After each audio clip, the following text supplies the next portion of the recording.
Hey everyone, in this episode we do the electrical systems for the main house. To be honest, I'm not really sure how much we're going to achieve in this episode, but I guess you will find out, so let's get into it.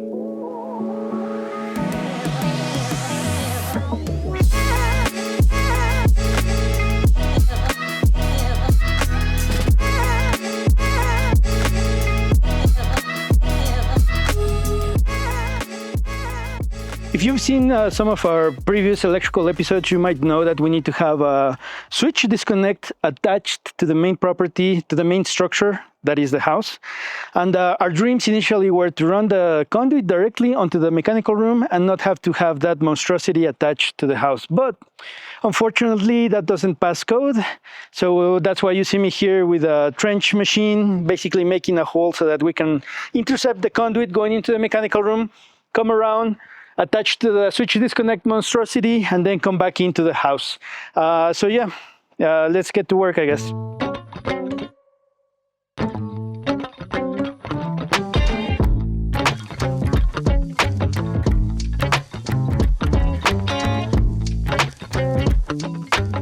So we got the hole done, and then to answer the question, the elephant in the room, why not an excavator and instead a trencher?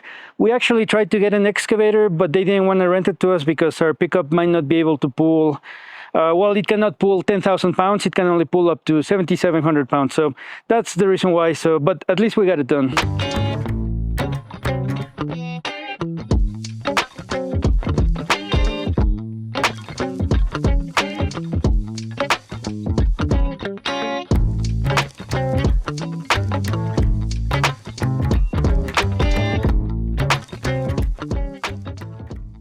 So we got the very long cable wired down to the disconnect from the main panel, and it was a tremendous pain because that cable is very strong and it's a pain to pull it up. So let me show you a couple tricks that we've learned to make this easier. So first off, you see we have here the second wire basically laid out. So what we're doing is we are tying it here at the very end all together. So you can see we are tying it with electrical tape. Running the tape as a whole makes life much better. So you can see we are taping it through. My intention was to run the ground wire all the way down to the mechanical room, but my mistake was to tie the tip to the three cables rather than the end of the ground wire. So once we tried to pull it in, it was very difficult.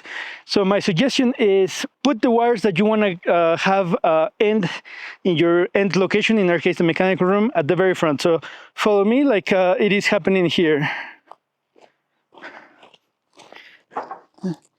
So this is the length that we're going to be using for wires, for cables. So we cut them here, but we don't want to be wasteful, so we decided to run this cable long, and you can also see the ground wire. So we're going to be pushing this first so that we waste as little cable as possible, because this cable is very expensive. One final thing before we push in those cables is from one side we're going to be pushing them, from the other side we're going to be pulling them, and for that I purchased this Klein fish line. It's effectively like a 50-foot wire with a clip at the very front. So basically the tip of the Klein line, I'm tying it to the cables that you saw, and I'm going to be pulling it from down here, and then from up there they're going to be pushing. So like I said, the cables are very tough, so it's very important to have as much pull and push points as you can.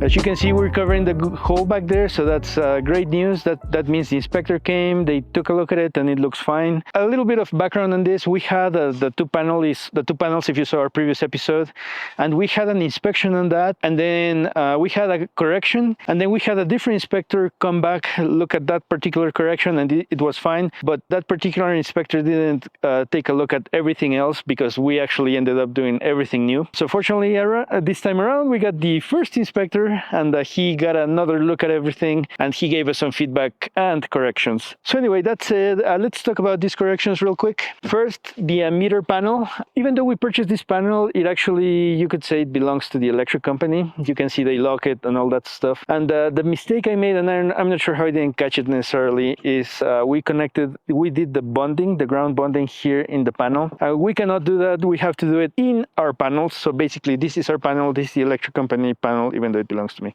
So unfortunately, we have to open this up. I called the electric company. They gave me permission to break this lock. We're going to move it over to this guy. And by the way, if you're wondering, we're not connected yet by the electric company. It's been a while. Anyway, so we're going to be moving this ground to to the manual transfer switch. And this is our first main panel where our main disconnect is. Everything else is technically a sub panel. Second correction from the inspector, we have this conduit coming from the ground, and he wants us to add an expansion coupling. Basically, this thing, if the ground moves up and down, this thing pulls up and down and basically adjusts to the ground. So basically, we have to cut this up and put one of these guys, and we should be good right here. So now that's it. Let's take a quick jump and go down there.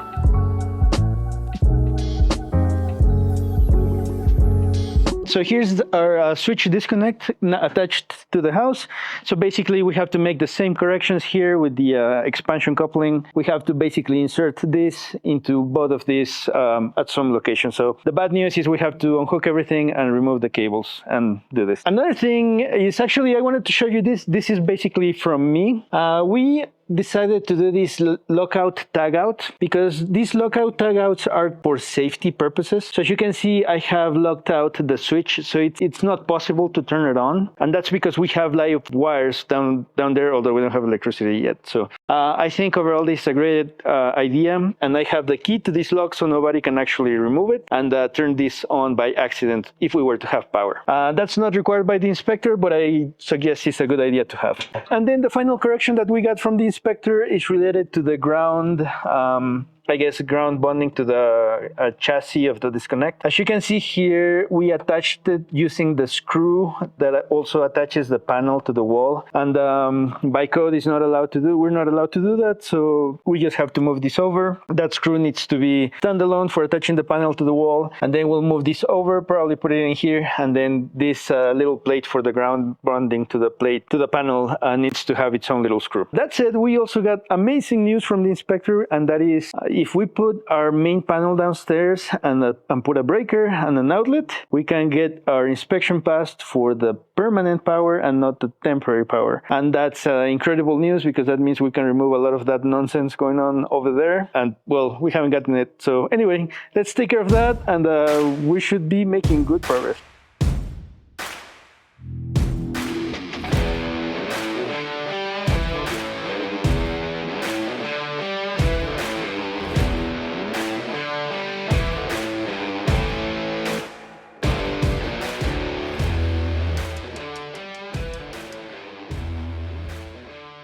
Great, so I was waiting to finish a few things down here before I spoke about it, and I think we're ready to talk about it. So why don't we begin right here with the main power coming in from the switch disconnect up there. You saw me pulling it. We are using 2-inch PVC electrical conduit, and actually the inspector was here and he complained, oh, that conduit is too small, it's going to give you too much trouble. Yeah, it gave us trouble, but that's because of the wires. But this was piece of cake compared to any of the work that we had to do up there. And up there, all our conduit were 3-inch. So anyway, getting this little L was very easy. The second thing he complained, although it does pass code, was the fact that we have these boxes, this 90-degree, I forget the name, I might put the name on the screen. He said, oh, they make left and right hand and everything so that you can open it to the outside. And I'm like, yeah.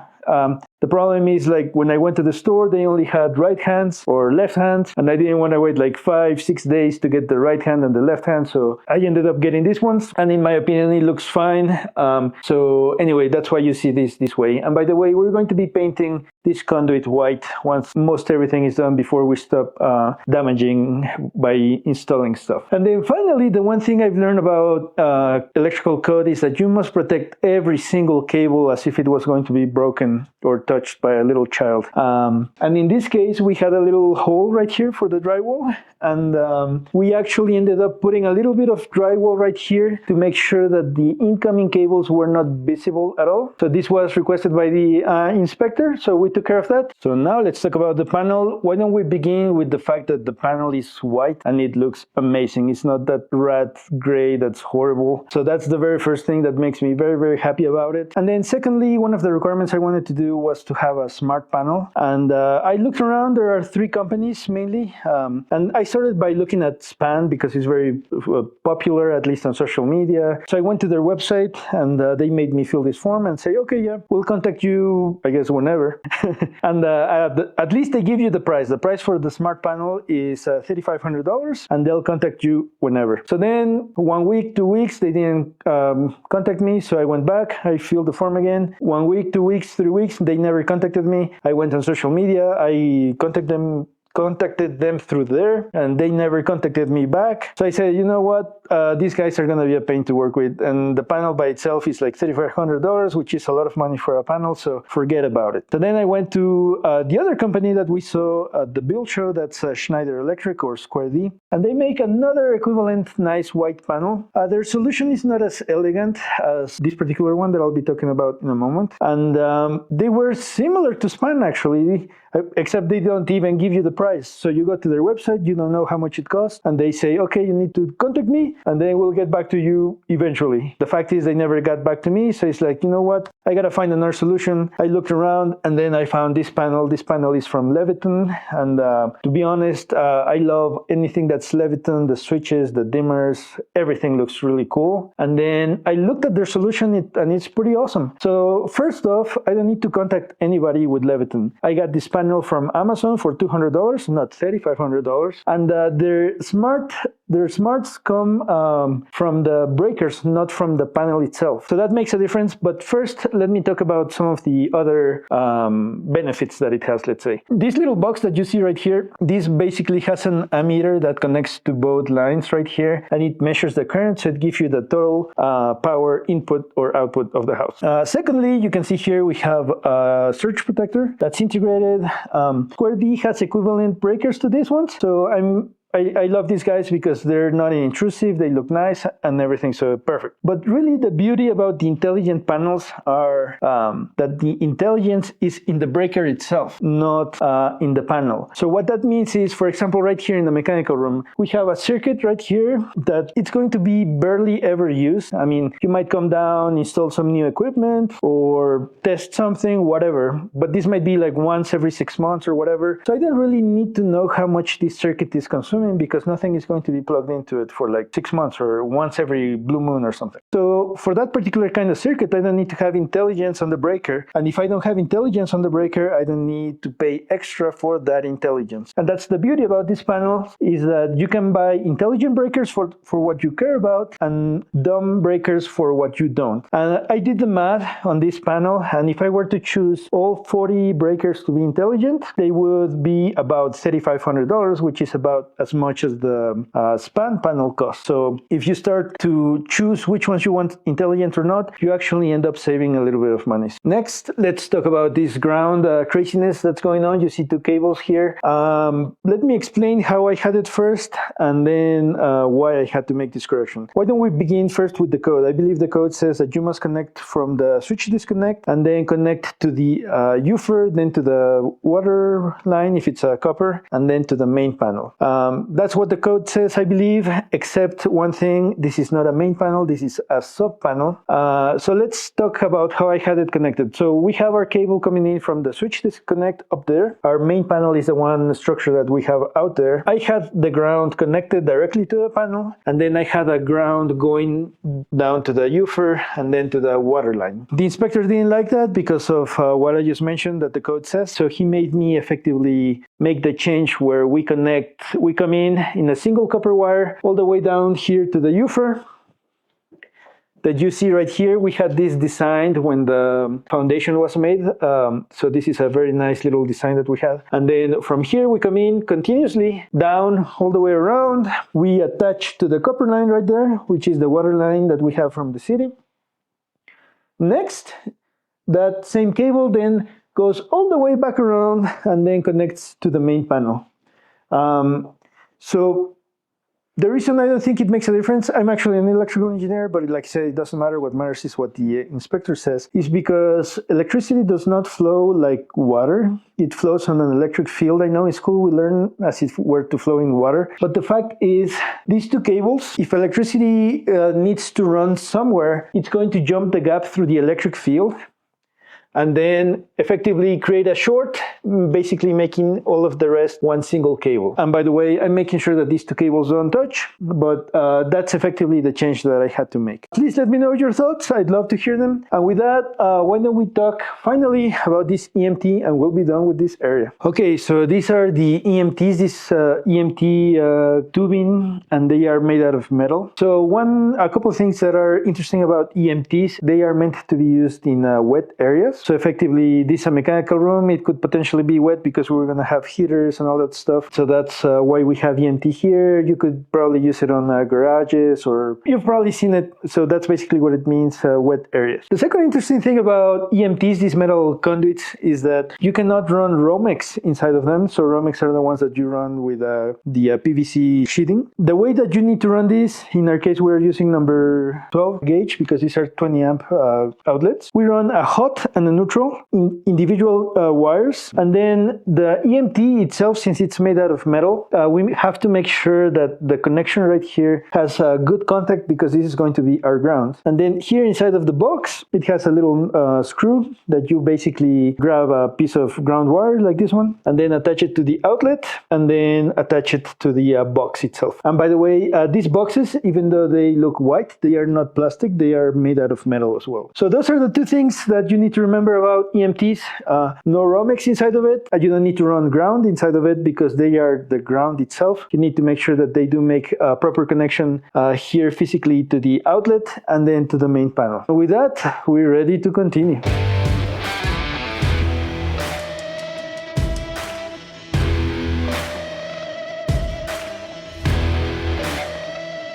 The inspector just left and we just passed inspection for our permanent service, which is super, super awesome. We have a lot of learnings. We will definitely not be making these mistakes in the future. But come on, follow me. You can see we have actually some bare copper. This is probably going to be the exception. But everything else, every single cable out there that you have everywhere that's exposed or was exposed needs to be absolutely covered. If you look at many videos and if you visit many houses, you will notice that the mechanical room where the panels are, they basically, a lot of them, they have rat's nests. So in Colorado, at least for now, I spoke to the inspector and he told me you need to cover every single cable, even if it's a Romex. So basically cables coming out of the panel, they will need to have its own little cover. We will probably add some drywall on top of them to protect them. They need to be stapled within 12 inches of the panel. So yeah, you can see us here. We had a bigger hole. We had the cables coming from the switch disconnect up above, and they thought it could be unsafe for the cables. So we basically covered the hole, and they're safer now, I guess. So with that, what's next? Well, we passed the inspection with one single circuit, but the next inspection for electrical is going to be electrical roughing and plumbing roughing, and they both will be done at the same time. Basically, we need to have everything wired for the entire house, islands, kitchen, everything. So that's probably going to take a while from now, but for now we are happy the electric company can come and hook us up. Thank you for watching. We'll see you in the next episode. Bye-bye. Time out, time out. This episode is not over yet. We are actually getting our permanent power installed. So while I talk, you can watch how we removed our temporary power because we never needed it because they never came and installed it. To be honest, it was such a waste of money, but whatever. We'll just use it for the next house. And that's it.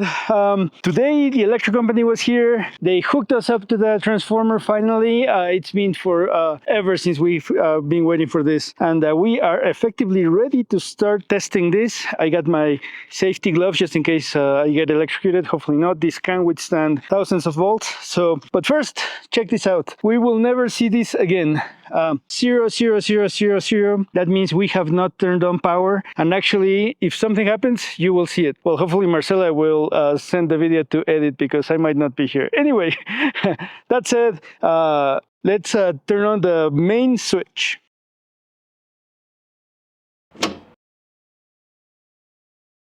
Well, I've turned on the main disconnect. nothing happened, nothing blew. That's actually really good when it comes to electricity. And actually, this guy also is on. It has a little LED going on. But we have so much down the line that I'm going to be testing step by step as we build it. First, I'm going to be testing our temporary power, and I'm going to use my little tool right here. That's going to tell me my client tools RT250. It effectively tells me if there's anything wrong with the electrical connections. To be honest, I don't expect any, but this is a safer method than actually plugging in something. So that's it. Let's do it. Okay, so our first outlet came on. We may have a little problem with the second one. The LED did not come on. As you can see right there, yeah, so this second outlet has a problem, it seems. So we're gonna have to look into it, but not a big deal. Let's see what it says.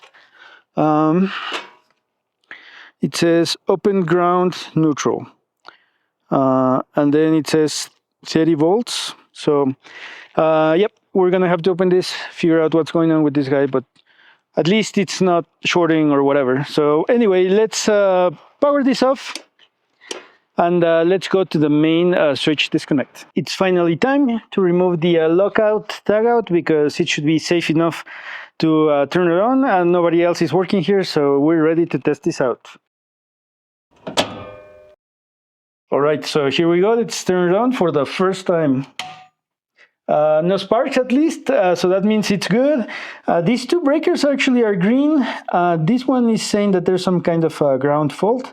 So we're going to have to debug it, but so far so good, I guess. Now that we have electricity, we were finally able to test our whole system of electrical panels, whatever. And we did find a couple problems. One with what was going to be the temporary power, that's also permanent. As you can see here, one of the outlets works, the other one doesn't. It has a red light. So there is some kind of ground fault protection or something error. That should be relatively easy because it's isolated. And that said, the way I like to solve problems is effectively by isolating the problem. And I want to be as close to the source of power as possible. That way I know that everything, as I fix them down the line, is perfectly working. So first, let's make this system safe, and let's shut off all breakers. So I'll shut off this breaker right here, and I'll shut off the main breaker. In fact, I'll shut off that breaker as well, and we are safe. We don't see any green light, and the power cord is not powered. So let's open this up and see what's going on.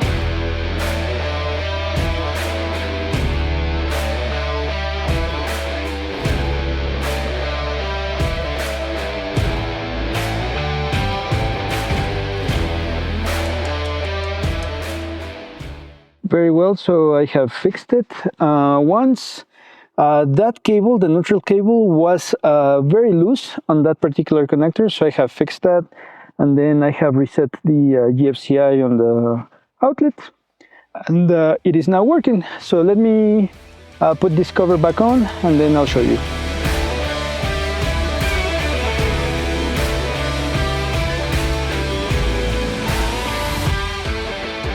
All right, so this should be working now.